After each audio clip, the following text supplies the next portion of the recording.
Hello everyone, welcome back to my channel. In this video, we will do the 3.4 of chapter 3, Classic Theories of Economic Growth and Development. So let's start with 3.4, the International Dependence Revolution. The International Dependent Revolutions overview is such as the time period and context. First of all, we will talk about the time period and the context. The International Dependent Revolution emerged prominently during the 1970s. जो international dependence जो revolution है ये prominently 1970s में emerge हुई, gaining traction among intellectuals in developing countries who were disillusioned with traditional development models, particularly the stages of growth and structural change model. 1970s में emerge होने के बाद इसने इंटेलेक्चुअल्स का अट्रैक्शन या अटेंशन गेन किया इन द डेवलपिंग कंट्रीज़ जो कि डिसइल्यूजन थे with the traditional development models जैसे कि stages of growth and structural change models. By 1980s और 1990s के दौरान ये जो मॉडल हैं ये fail out of favour but experience resurgence in the 21st century, especially as elements of this theory were adapted by theorists and leaders within the anti-globalization movement. But धीरे धीरे ये 21st century में रीअसर्जेंस इनका हुआ models का, especially as element of this theory जो हैं were adapted by theorists और leaders जो कि anti-globalization movement में involved थे. Now what is the key concept here is that international dependence model है जो these model conceptualize developing nation as being constrained by a range of institutional, political and economic rigidities. ये जो model है ये conceptualize करता है developing nation को as कि being जो constrained हो a range of institution, political और economic rigidities से constrained हो, उसे ये डेवलपिंग नेशंस में ये मॉडल कंसेप्चुलाइज करता है कि बोथ डोमेस्टिक और इंटरनेशनल इन नेचर बताता है उन्हें. They argue that developing countries find themselves in dependence and dominance relationship. ये आर्ग्यू करते हैं कि जो डेवलपिंग कंट्रीज हैं वो खुद को डिपेंडेंस या डोमिनेंस रिलेशनशिप में पाती है, या तो वो अदर कंट्री पर डिपेंड होगी या डोमिनेंस रिलेशनशिप होगा उनके बीच में विद किसके साथ, वेल्दियर नेशंस के साथ, विच सिग्निफिकेंटली हैम्पर्स देयर पोटेंशियल और self reliance and independent growth, जो कि उनकी सेल्फ रिलायंस और इंडिपेंडेंट ग्रोथ को हैम्पर करता है. Now what is the major streams of thought? There are three major streams of thought. First is this neoclassical dependence, second is the false paradigm model, and third is dualistic development thesis, जो कि हम दोनों आगे देखेंगे. First let's we talk about new colonial dependence model. ये जो model है ये लार्जली एक एक्सटेंशन है मार्क्सिस्ट थ्योरी का, जो कि सजेस्ट करता है दैट कि जो ongoing state of under development है in many countries is primarily a result of historical inequality perpetuated by a global capitalist system that favor rich countries at the expense of poor ones. ये जो model है ये बताता है कि ये जो न्यू क्लासिकल डिपेंडेंस मॉडल है ये मार्क्सिस्ट थ्योरी का एक्सटेंशन है और सजेस्ट करता है कि जो ऑनगोइंग जो अभी अंडर डेवलपमेंट है कंट्रीज़ में ये प्राइमरली जो हिस्टोरिकल इनके साथ जो इनइक्वालिटी होती थी उसका रिजल्ट है ये. और ये बताती है जो historical inequalities global capitalist system के दौरान जो होती थी उसी का रिजल्ट है, जो कि फेवर करता है रिच कंट्रीज़ को at the expense of poorer ones. इसमें कुछ की टर्म्स हैं जैसे कि centre refers to economically developed countries that exert influence over global economic policies. Central इसे कहा गया है जो कि इकोनॉमिकली डेवलप्ड नेशंस हैं और जो इन्फ्लुएंस अपना एक्सर्ट करते हैं किस पर, ग्लोबल इकोनॉमिक पॉलिसीज़ पर. पेरिफेरी नेक्स्ट इज दिस, जो कि रिप्रेजेंट करता है डेवलपिंग कंट्रीज़ को that are often exploited within this unequal system. जो ये अनइक्वल सिस्टम है इंटरनेशनल डिपेंडेंस रिवोल्यूशन में, उसमें जो डेवलपिंग कंट्रीज़ है उसको पेरिफेरी में रिप्रेजेंट किया जाता है. Next is this under development. Under development को हम डिफाइन करते हैं एज एन इकोनॉमिक कंडीशन जो कि कैरेक्टराइज की जाती है by low living standard, pervasive poverty, limited economic growth, inadequate health services, high mortality rates and dependency on foreign economies. These are characterized as underdevelopment. Next is comparator groups. Now what is this comparator groups? That local elites who act as intermediaries for foreign investors, often prioritizing their interests over those of the broader population. Local elites जो within a country, जो एलाइट्स local एलाइट्स होते हैं, वो intermediaries की तरह act करें foreign investors के लिए, जो कि ऑफन ज़्यादातर जो प्रायोरिटाइज करते हैं देयर इंटरेस्ट, खुद के इंटरेस्ट को, over those of broader population. Broader population के बजाय खुद के इंटरेस्ट पर जो ज़्यादा फोकस करते हैं, जो खुद के इंटरेस्ट को ज़्यादा प्रायोरिटाइज करते हैं, are considered in as comparator groups. ये जो मॉडल है पोजिस्ट करता है that whether through intentional exploitation और unintentional neglect, the relationship between rich and poor nation creates a barriers to self sufficiency for poorer countries. ये model posits करता है that कि इंटेंशनल एक्सप्लॉयटेशन है या फिर अनइंटेंशनल जो नेग्लेक्ट कर दिया जाता है अंडर डेवलप्ड या डेवलपिंग नेशंस को, तो इनके बीच में जो रिलेशनशिप क्रिएट होता है रिच और पुअर के बीच में, वो एक बैरियर क्रिएट करता है to self sufficiency for poorer country. Next is this false paradigm model. ये जो अप्रोच है ये क्रिटिक करती है the advice provided by international experts from developed countries. ये जो अप्रोच है ये क्रिटिक करती है जो इंटरनेशनल एक्सपर्ट होते हैं जो डेवलप्ड कंट्री के, वो जो एडवाइस प्रोवाइड करवाती है उसकी अप्रोच को ये क्रिटिक करते हैं और आर्ग्यू करते हैं दैट कि ऐसी guidance is based on flawed assumptions and ethnocentric perspectives. और ये जो फास्ट पैराडिग्म मॉडल के जो इनको पोजिस्ट करते हैं, जो इस अप्रोच को क्रिटिक करते हैं, वो ये कहते हैं, ये आर्ग्यू करते हैं कि such guidance is often based on flawed assumptions. गलत असम्पशंस पर ये गाइडेंस ज़्यादातर बेस होती हैं और इथनोसेंट्रिक पर्सपेक्टिव होता है इनका। मीन्स मेनली जो सेंटर में जो डेवलप्ड कंट्रीज़ की जो अपने खुद का जो फ़ायदे के लिए जो ये पॉलिसीज़ होती हैं, जो अप्रोच होती हैं, जो गाइडेंस होती है, वो अदर कंट्रीज़ को ये प्रोवाइड करवाते हैं। तो फ्लॉड असम्पशन और इथनोसेंट्रिक पर्सपेक्टिव पर बेस्ड गाइडेंस प्रोवाइड करवाते हैं। ये जो मॉडल है ये असर्ट करता है दैट कि जो डेवलपमेंट स्ट्रेटजीज़ हैं जो कि वेस्टर्न इकोनॉमिक्स रिकमेंड करते हैं, frequently overlook essential social and institutional changes needed for effective development. कि ये जो मॉडल है असर्ट करता है कि जो development strategies western economics recommend करते हैं वो फ्रिक्वेंटली सोशल और इंस्टीट्यूशनल चेंजेस, एसेंशियल जो सोशल और इंस्टीट्यूशनल चेंजेस हैं उनको निगलेक्ट कर देते हैं या ओवरलुक कर देते हैं, जो कि इफेक्टिव डेवलपमेंट के लिए जो सबसे ज़्यादा नीडेड एसेंशियल सोशल और इंस्टीट्यूशनल चेंजेस होते हैं उनको तो ओवरलुक कर ही देते हैं और बाकी की चीज़ों में लग जाते हैं। ये जो मॉडल है ये हाईलाइट करता है कि कैसे ट्रेडिशनल सोशल स्ट्रक्चर जैसे कि caste system and unequal poverty ownership can distort policy outcomes, leading to further entrenchment of existing power dynamics rather than fostering genuine development।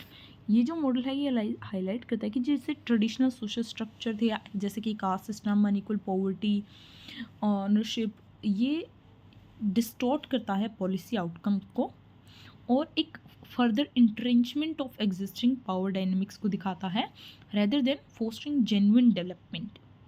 Third is this dualistic development thesis.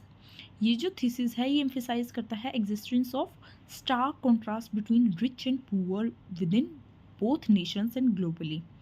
ड्यूअलिस्टिक development thesis क्या बताता है? ड्यूअलिस्टिक इसके नाम से ही पता चल रहा है, मतलब दो चीज़ें, double something, double related to double things. ये जो थीसिस है ये एम्फेसाइज करता है एग्जिस्टिंग ऑफ कॉन्ट्रास्ट, रिच और पुअर के बीच में जो कॉन्ट्रास्ट है, स्टार्क कॉन्ट्रास्ट, उसको एम्फेसाइज करता है विद इन नेशन और globally. So this is why it is called dualistic development thesis. ये जो थीसिस है ये अंडरस्कोर करता है परसिस्टेंस ऑफ ड्यूअल सोसाइटी, एक ड्यूअल सोसाइटी की परसिस्टेंस अंडरस्कोर करता है जहाँ सिग्निफिकेंट वेल्थ एग्जिस्ट करती है alongside extreme poverty. Extreme poverty के साथ सिग्निफिकेंट वेल्थ दोनों एक साथ एग्जिस्ट करती हैं इस थीसिस में कुछ की कैरेक्टरिस्टिक्स हैं, जैसे कि coexistence of superior wealthy and inferior poor conditions within a single space. कि कुछ की कैरेक्टरिस्टिक्स हैं, जैसे कि coexistence of superior wealthy और इंफीरियर पुअर कंडीशन एक सिंगल स्पेस में ये को एग्जिस्टेंट करते हैं, और such as urban rural divides और disparities in educational levels. Second is chronic nature of these inequalities. Chronic nature है जो इनइक्वालिटीज का, वो सजेस्ट करता है कि they are not merely transitional but deeply rooted in socio economic fabric. ये suggest करता है कि ये सिर्फ ट्रांजिशनल नहीं है बल्कि डीपली रूटेड है सोशो इकोनॉमिक फैब्रिक में। एक इंक्रीजिंग गैप है बिटवीन सुपीरियर और इंफीरियर, रिच एंड पुअर की कंडीशंस में ओवर द टाइम ये गैप बढ़ता जाता है, विद प्रोडक्टिविटी डिफरेंसेस वाइडनिंग, और प्रोडक्टिविटी डिफरेंसेस भी वाइडन अप होते जाते हैं। Fourth is the relationship between wealthy and impoverished element often exacerbates poverty rather than elevating it।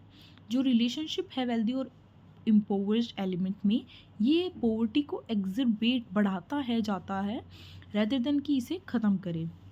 तो wealth does not trickle down but may further interest under development.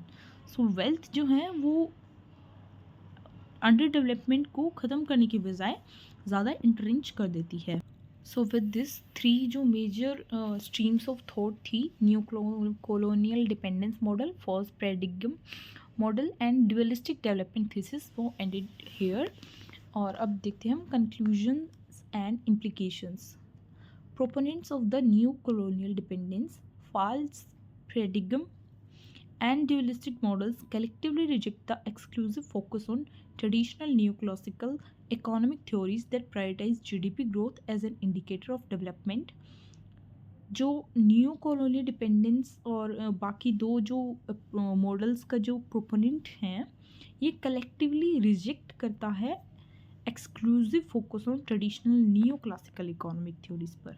जो new classical economics theories पर जो exclusive focus है उसको reject करते हैं ये तीनों मॉडल, जो कि प्रायोरिटाइज करता है जीडीपी ग्रोथ को एज इंडिकेटर ऑफ डेवलपमेंट के लिए। दे argue for a more nuanced understanding that incorporates international power dynamics and advocates for substantial reforms across economic, social, political and institutional domains। ये जो तीन मॉडल्स हैं ये आर्ग्यू करते हैं एक न्यूआंस्ड अंडरस्टैंडिंग जिसके अंदर इंटरनेशनल पावर डायनेमिक्स इनकॉर्पोरेट हो और कुछ सब्सटेंशियल रिफॉर्म हो इकोनॉमिक, पॉलिटिकल और इंस्टीट्यूशनल डोमेन्स के अंदर। कुछ थ्योरिस्ट हैं जो कि कॉल करते हैं फॉर रेडिकल मेजर्स, जैसे कि nationalisation to distribute wealth more equitably, और जो एम करते हैं एब्सोल्यूट पॉवर्टी को इरेडिकेट करने के लिए and improving living standards through public ownership.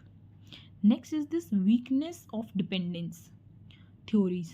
While these theories provide compelling explanations for persistent underdevelopment, they often lack practical guidance on how developing countries can initiate and sustain meaningful economic growth।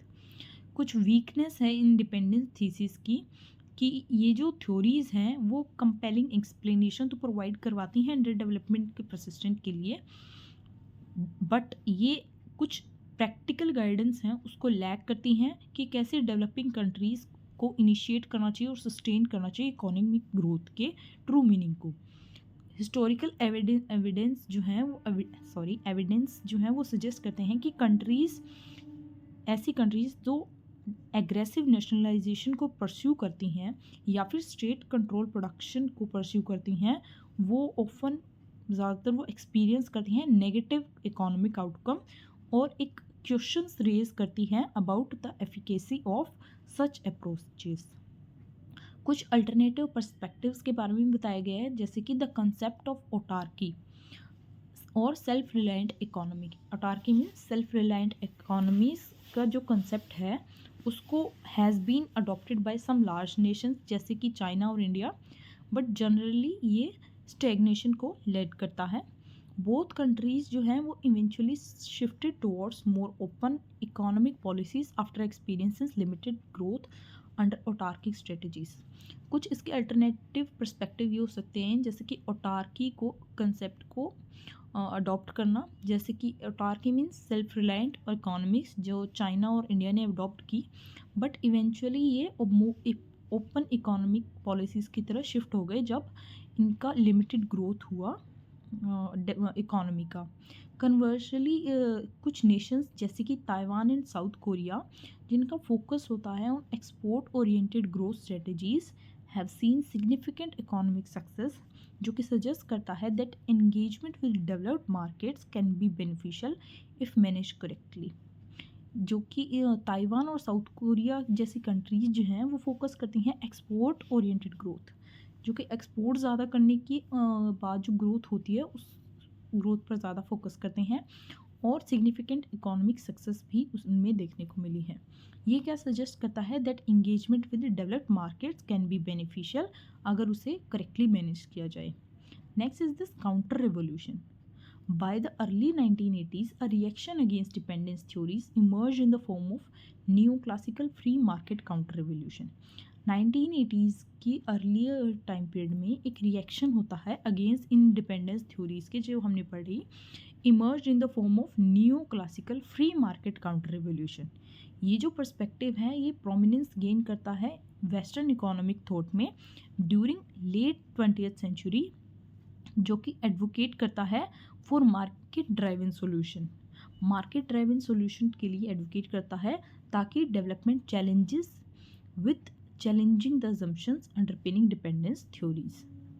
In summary, ये जो international dependence theories हैं ये provide करवाती हैं critical insight into global inequality affecting development. They also face significant critiques regarding their applicability and effectiveness in fostering sustainable growth in developing nations.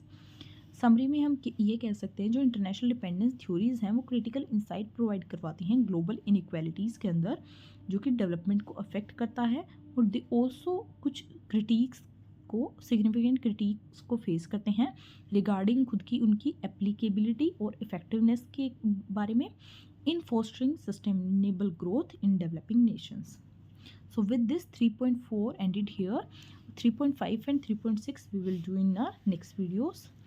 Or this is not exact wording of the readings. These are the only such notes and क्या कहा गया है उस particular point 3.4 में उसका एक essence है. So you can refer these notes for your exams also.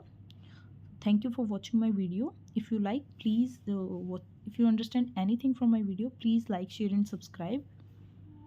And thank you for watching my video.